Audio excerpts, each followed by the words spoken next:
क्या आपने कभी एरिया 51 के बारे में सुना है? और क्या आपने कभी रियल लाइफ में कोई यूएफओ देखा है? क्या सच में अमेरिका एलियंस के बारे में दुनिया से कुछ छिपा रहा है? आज के इस वीडियो में हम इसी टॉपिक के बारे में और एरिया 51 के रहस्यों के बारे में आपको बताने वाले हैं। तो इस वीडियो को आखिर तक जरूर देखिएगा। और चलिए फिर बिना किसी देरी के वीडियो को शुरू करते हैं। ये बात 24 जुलाई साल 1947 की है। अमेरिका में यूएफओस को लेकर बहुत क्रेज चल रहा था। कई अलग शहरों से फ्लाइंग सॉसर्स उड़ने की खबरें लगातार आ रही थी और लोग यूएफओस को देखने का दावा कर रहे थे। इसकी शुरुआत करीबन एक महीने पहले 24 जून साल 1947 में हुई थी, जब प्राइवेट पायलट केनेथ आर्नल्ड ने ये क्लेम किया था कि उन्होंने सिएटल शहर के पास पहाड़ी के नजदीक उन्होंने 9 शाइनिंग यूएफओस को उड़ते हुए देखा था। तो करीबन 2000 किलोमीटर प्रति घंटे की स्पीड से उड़ रहे थे। इस बात को हुए सिर्फ 2 हफ्ते ही हुए थे कि अमेरिका के कोने कोने से ये खबरें आने लगी कि लोगों ने आसमान में यूएफओस को उड़ते हुए देखा है और मीडिया में भी इसकी बहुत चर्चा हो रही थी। अमेरिका के जिन 3 हिस्सों में ये यूएफओस सबसे ज्यादा देखे गए थे वो थे हैनफोर्ड, म्यूरॉक और व्हाइट सैंड्स। इन तीनों ही जगह पर अमेरिका अपने न्यूक्लियर टेस्ट कंडक्ट करता था। इन सब के दौरान ही न्यू मैक्सिको के एक मैक ब्रेजल नाम के एक व्यक्ति ने सबको बताया कि उसे अपने खेत में लगभग 3 हफ्ते पहले किसी बहुत अजीब चीज का मलबा मिला था। उस आदमी ने सोचा कि शायद इस मलबे का कनेक्शन यूएफओ से हो सकता है, जिसके बाद वो 7 जुलाई 1947 को उस मलबे को अपने खेत से उठाकर अपने यहाँ के शेरिफ जॉर्ज विलकॉक्स के पास लेकर गया था। वहीं पर उस मलबे पर नजर पड़ी एक आर्मी ऑफिसर कर्नल विलियम ब्लैंकार्ड की, जो कि उस वक्त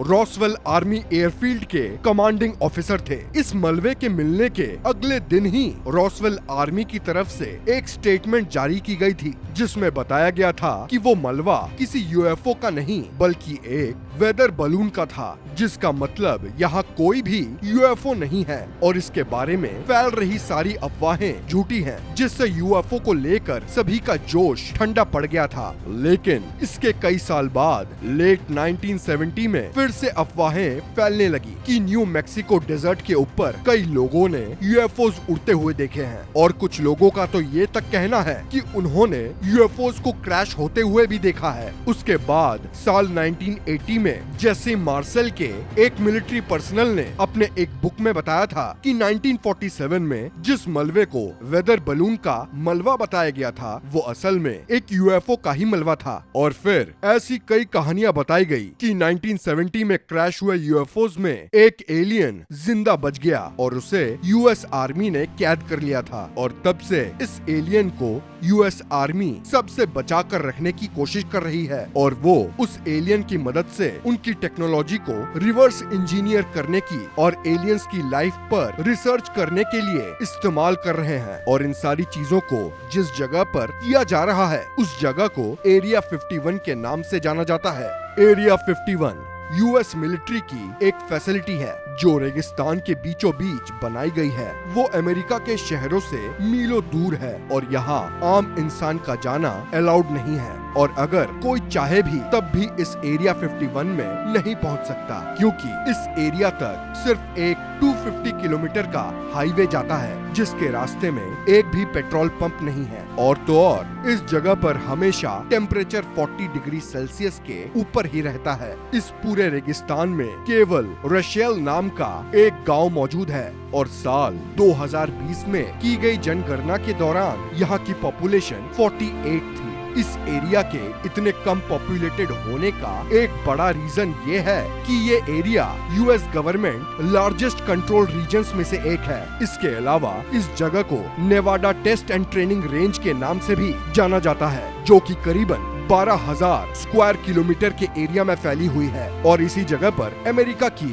world famous nuclear test site Nevada Test Site भी मौजूद है। यहाँ पर साल 1950 से 1990 तक न्यूक्लियर टेस्टिंग की जाती थी। एरिया 51 को कोल्ड वॉर के एक समय में बनाया गया था। अब अमेरिका और सोवियत यूनियन के बीच एक दूसरे से आगे निकलने की होड़ चल रही थी। इस जगह को स्पाई एयरक्राफ्ट डेवलप और टेस्ट करने के लिए बनाया गया था। एरिया 51 में सोवियत यूनियन पर स्पाई करने के लिए कई सारे बड़े बड़े एयरक्राफ्ट्स बनाए गए थे, लेकिन अमेरिका अपने इन एयरक्राफ्ट्स की आइडेंटिटी को सीक्रेट रखना चाहता था। इसीलिए अमेरिका की खुफिया एजेंसी CIA ने उस वक्त ये अफवाहें फैलाई थी, आसमान में उड़ रहे वो ऑब्जेक्ट्स UFOs हैं, और इसी तरह UFOs के पाए जाने की अफवाहों को आग मिली थी। लेकिन फिर बाद में साल 1994 में सरकार ने इन सारी बातों को क्लियर कर दिया, क्योंकि वो लोगों को और परेशान नहीं करना चाहते थे।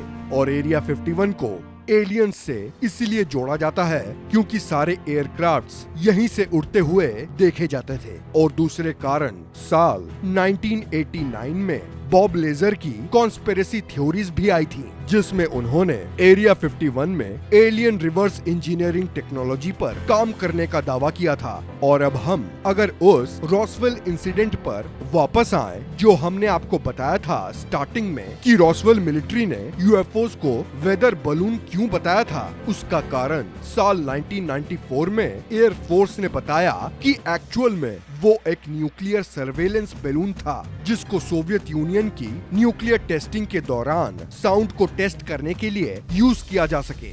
US गवर्नमेंट ने साल 1994 में सारे झूठों से पर्दा उठा दिया था, लेकिन लोग उस पर भरोसा नहीं करना चाहते थे, क्योंकि सरकार पहले भी कई बारी झूठ बोल चुकी थी, जिससे लोगों का सच पर यकीन ना करना लाजमी था। लेकिन पिछले 5-10 सालों में भी कई US पायलट्स ने हवा में UFOs को देखने का दावा किया है, लेकिन इन सब बातों का किसी के पास भी कोई पुख्ता सबूत नहीं है। आज के समय में एरिया 51 पूरी दुनिया के लिए रहस्यमयी जगह बन चुका है, और ये जगह अमेरिका में अब एक बहुत फेमस और बड़ा टूरिस्ट प्लेस बन चुका है। और US गवर्नमेंट ने इसे टूरिस्ट प्लेस इसलिए बनाया क्योंकि उन्हें लगा कि अगर लोग एलियंस की थ्योरी में बिलीव करके वहाँ घूमना आना ही चाहते हैं, तो क्यों ना उसे ओपन कर दिया जाए। लेकिन आज भी यहाँ के नेवाडा टेस्टिंग सेंटर में जाना किसी को अलाउड नहीं है।